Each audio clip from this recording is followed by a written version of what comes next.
Hey kids, today we're going to draw and paint a cruise ship using big, simple shapes that are super easy to make and are perfect for beginners. I'll also show you a quick trick for adding seagulls in the sky so that your ocean scene feels extra real. Ready? Let's get started.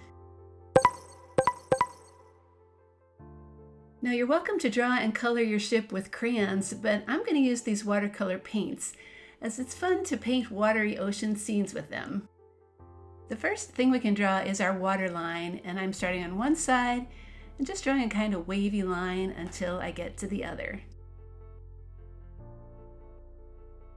Next is to draw the main shape of the ship, starting on the water line, angle up to the left, make a corner, draw a straight line almost all the way across your paper, turn a corner, go down, and angle in a little bit there too. Next, let's add a deck to our ship. So we're just going to draw a rectangular shape with a straight line going up, going all the way across, almost to the end of the ship, and then coming down. Let's add another deck above that first one. We can draw it the same way, just not quite as wide as the one below it.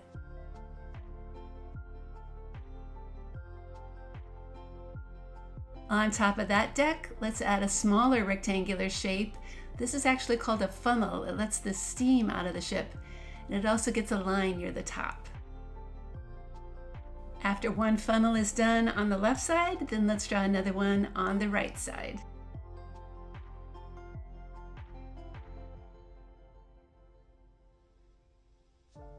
Now, to show that steam is coming out of these funnels, let's add these little cloud shapes above them.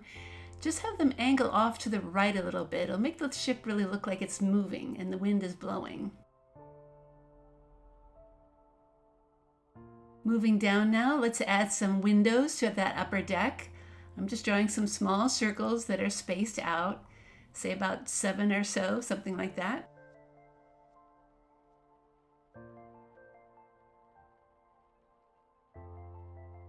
The deck below the top one also needs some windows, so I'm going to add a few there. I'm going to make these just a little bit bigger and maybe a little bit more spaced apart. That main shape of the ship also gets a few windows. I'm going to add about 3 circles here. Here's a fun detail to add to one side of your ship, just a giant life preserver shape. It's really just 2 circles with some pairs of lines going around it, like I'm doing here.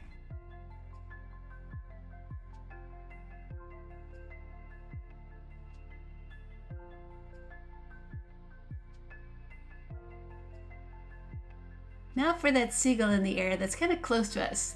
Let's do it in 2 parts. Just draw the main shape of the bird body first, with the rounded tail and the rounded head and the beak on one end. Here's how you can add a wing to your seagull with just a few feathers on one side. The eye can just be a dot. But when you're done, erase the line inside the wing so it looks like that wing is really coming out from the body itself. Also, don't forget the other wing, which we just see a little bit of.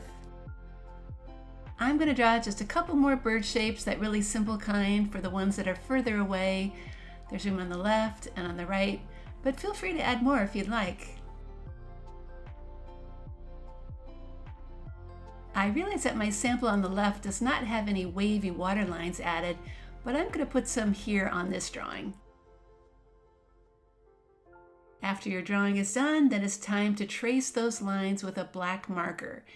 And if you are painting, this needs to be a permanent black marker so it doesn't bleed when it gets wet.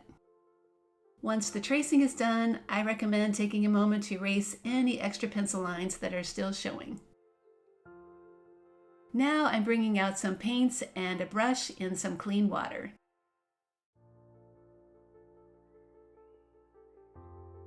One tip I have when painting is to start with the lighter colors and then work towards the darker ones. That will keep your water cleaner for longer amounts of time.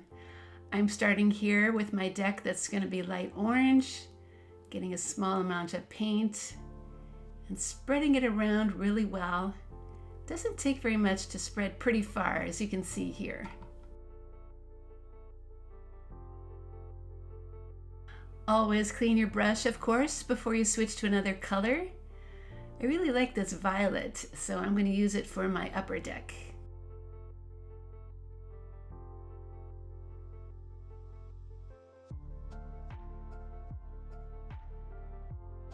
The steam funnels need some color too. I'm going to leave the tops white and fill in that bottom section red.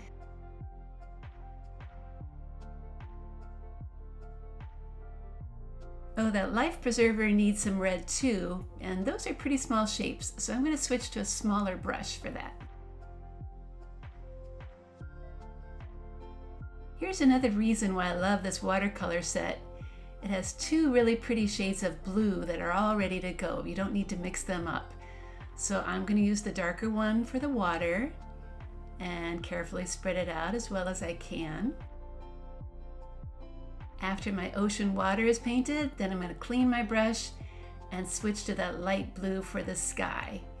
Here's where we need to work extra slowly to paint around the seagulls and around the boat and those steam clouds too. Finally, I've saved my darkest color for last, which is going to be the black boat. So I'm getting just a little bit of paint and spreading it around. I'm trying to be careful here too, so I don't make any black puddles anywhere. And that, my friends, is how you can draw and paint a cruise ship. I hope you agree that it was pretty easy to do, but still leaves no doubt about exactly what it is. A big, beautiful ship out cruising on the ocean. At Art Projects for Kids, you'll find many more drawing lessons just like this, including one for drawing a ship, a Viking ship, and a sailboat. I hope you check them out too.